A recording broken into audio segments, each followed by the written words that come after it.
যখন কোন বান্দা সূরা ফাতিহার একটা করে আয়াত বলে আলহামদুলিল্লাহি রাব্বিল আলামিন, সঙ্গে সঙ্গে আল্লাহ জবাব দিয়ে বলেন হামিদানি আবদি, বান্দা তুই আমার প্রশংসা করলি। আর রহমানির রহিম যখন বলে আল্লাহ বলেন আসনা আলাইয়া আবদি।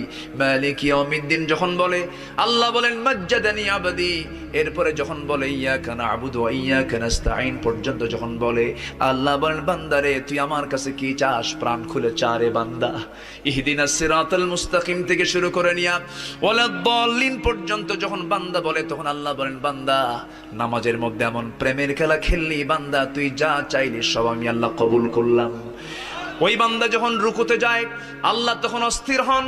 ওই বান্দা যখন সিজদায় যাওয়ার জন্য প্রস্তুতি নাই, সমস্ত ফেরেশতাকে ডাক দিয়ে বলেন ও ফেরেশতারা, এই বান্দাগুলো আমাকে দেখলো না, রাসূলকে দেখলো না, কোরআনকে দেখে হাদিসকে বিশ্বাস করে আমাকে খুশি করার জন্য তার সবচেয়ে সম্মানজনক